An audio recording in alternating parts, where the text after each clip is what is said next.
ang sumasampalataya sa di nakita ng mata. Alleluia, Alleluia, Alleluia.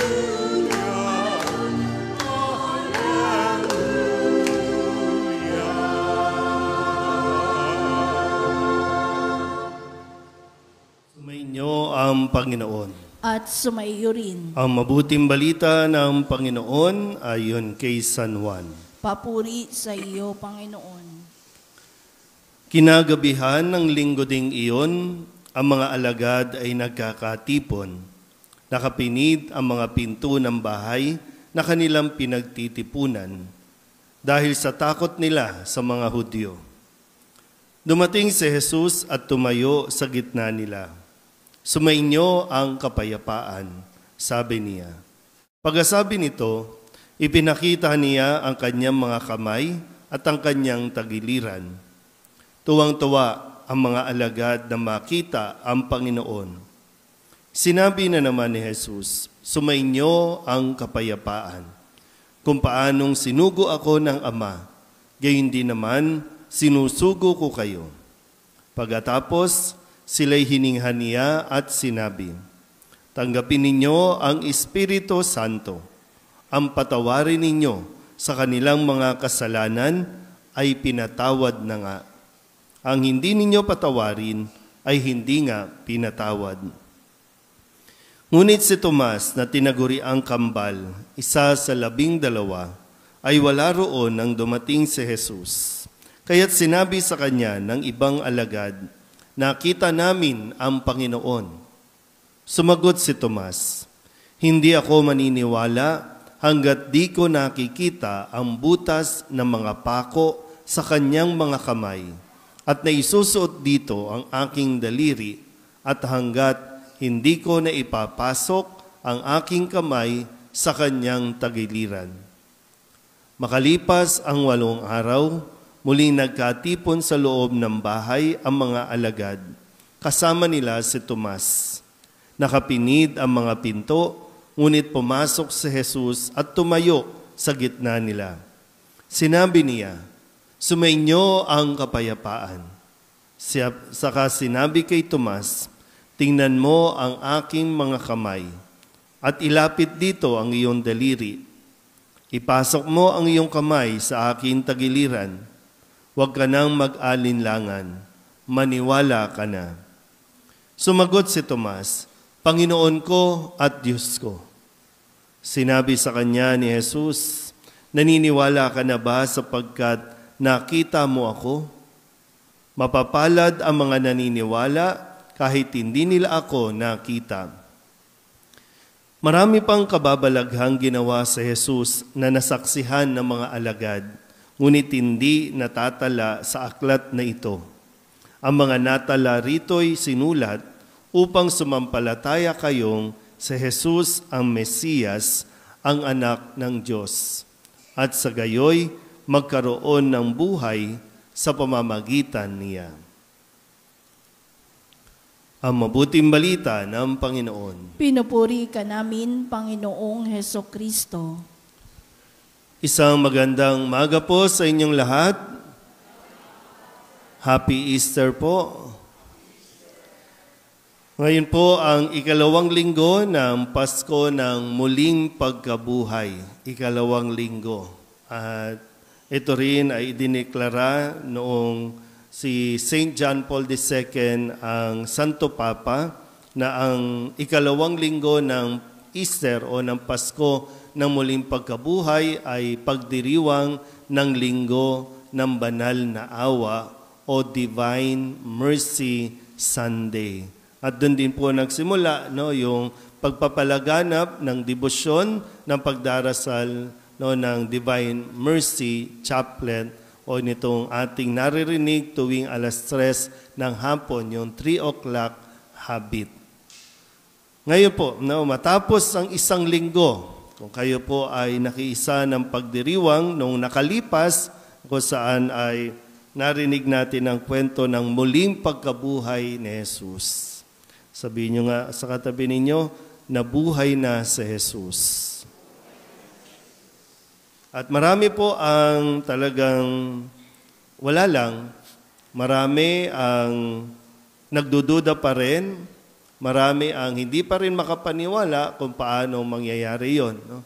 Pero tandaan po natin, si Jesus ay totoong Diyos at totoong tao. Sa kanyang pagkamatay, naipakita ang kanyang pagiging tao. So lahat ng tao mamamatay. Ang kanyang muling pagkabuhay ay nagpahayag naman ng kanyang pagka-Diyos. Tanging Diyos ang makakabuhay. Tanging Diyos lang ang muling mabubuhay. Yung sa proseso natin, no? Tayo, pag namatay tayo, mabubuhay tayo at yung tinatawag na sumasakabilang buhay na tayo. Pero si Jesus, no, yung kanyang pagka-Diyos ay ipinahayag sa pamamagitan ng kanyang muling pagkabuhay. At nabuhay si Jesus hindi para maghiganti. Nabuhay siya para lalong maghatid ng kapayapaan. Imagine niyo po ulit, no? Nung pagkabuhay ni Kristo, matapos ang isang linggo, siya pa ang nagpakita sa kanyang mga alagad. Sa pangalawang beses, no, ay nagkakatipon ang mga alagad, nakasara ang mga pintuan, pero pumasok si Jesus at bumati ng sumainyo ang kapayapaan. Sabihin niyo nga ulit sa katabi ninyo, sumaiyo ang kapayapaan. Hindi ko alam kung bakit kayo nagsasara. No? Sa yung karanasan natin, no? Kadalasan kapag nasasaktan tayo, kapag mayroon tayong nagagawang kamalian, ang tendency, magtago tayo. Magtago. No?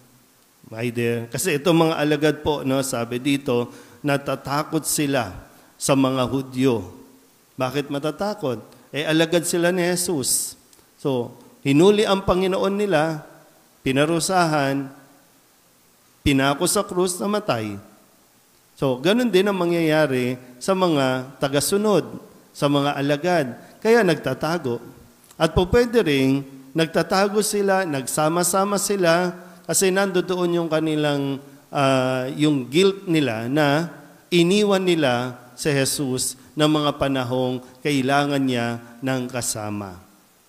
Dininay pa ng ibang mga alagad na may connection sila kay Jesus. Kaya ito na, realize siguro nila na malaki ang ating naging pagkakamali, ang ating kasalanan, ang ating pagkukulang. Kaya nandoon sa isang silid. Pero lumitaw si Jesus at sinabing, sumainyo ang kapayapaan. Peace. Peace na tayo. Mahirap paniwalaan, no? Kaya nga mayroon pang nagdududa. Talaga ba? Sigurado kayo? Sa kabila ng ginawa natin, ng ating naging pag-uugali, makikipag-ayos si Jesus sa atin? Makikipag-ayos ang Diyos sa atin? Nakakaduda naman. At mismo si Jesus na rin ang umaalis o nag-alis ng kanilang pagdududa. Di ba? Sabihin niyo nga ulit sa katabi ninyo, kaya kang patawarin ng Diyos. Ang handog ni Jesus, tandaan po natin, ha? Kapayapaan. Kamusta ang tulog ninyo? Kamusta yung mga nakalipas ninyong mga taon, yung mga buhay ninyo? Masasabi ba na at peace ka? Maganda mapagnilayan natin to, no? Nasasabi mo ba na at peace ka? Nakakatulog at gumigising ka na maaliwalas, gumigising ka na maayos, no?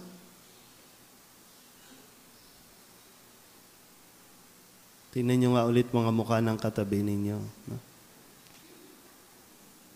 Yung mukha ba yan ay mukha na may kapayapaan o mukha na ilang taon nang may dala-dala? Hindi hinayaan ni Jesus na mabuhay itong mga alagad niya sa kalungkutan.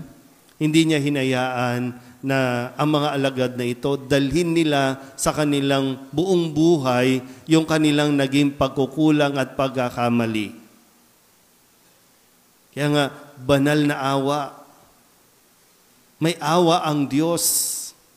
Kinaawaan tayo ng Diyos at yung awa na ito ay nanggagaling sa Kanyang pag-ibig sa atin. Kaya ang isang tao, iniaalok, di ba? Binati ni Jesus. So ibinibigay niya, binibigyan niya tayo ng kapayapaan. Sumainyo nawa ang kapayapaan. Sumainyo, pero nasa sa atin kung tatanggapin ba natin o hindi. Pero tandaan nyo, ang sinumang tumatanggap kay Jesus, kumikilala kay Jesus, nagkakaroon ng kapayapaan. Tapos na yun. Nangyari na yun. Hindi ka magkakaroon ng kapayapaan kung mamumuhay ka sa paninisi. Sisisihin mo ang ibang tao o kaya naman sisisihin mo ang iyong sarili. Huwag namang umabot sa punto na isinisisi natin sa Diyos ang mga nangyari sa buhay natin. Kasi kung dito, makikita natin ang pagkilos ng Diyos, hindi niya tayo sinisi. Di ba? Ang kanyang pagkakapako dahil sa atin Pero sinabi pa niya, nung nasinisisi niya tayo, hindi. So hanggat hindi natin tinatanggap si Kristo, walang kapayapaan sa puso natin. Kapag walang kapayapaan, walang kasaganaan. Kapag walang kapayapaan, walang ginhawa. Kapag walang kapayapaan, hindi ka matututong magbigay. Lalong-lalo na yung pagbibigay ng pagmamahal. Magiging makasarili tayo kung wala tayong kapayapaang nanggagaling sa Diyos. Mayroon pong kahit yung mga tao na may pinagdaraanan, yung mga tao na kahit may problema, na parang buong mundo, ang problema ng buong mundo nasa kanila na. Pero panatag pa din. Ito yung mga taong talagang tumanggap at naniniwala na si Kristo ay namatay, nabuhay para sa Kanya, para sa tao. Kaya ngayon, ibabalik ko po, baka ilang taon mo nang dinadala yung karanasan na yan, ilang taon mo nang dinadala yung nagawa mo noon, kaya hindi ka mapanatag. Either ikaw ang nakagawa ng kasalanan o ikaw ang hindi makapagpatawad o hindi makamove on na ginawa yan sa'yo. Kaya lagi yan na lumalabas, nagre-resurface yan, at yan ang nagbibigay sa iyo ng kung anumang kalungkutan sa buhay. Nawa po, sa linggong ito, mas maunawaan natin na lumalapit si Jesus sa atin, dumarating siya sa atin para handugan tayo ng kapayapaan na deserve ng bawat isa sa atin. Amen?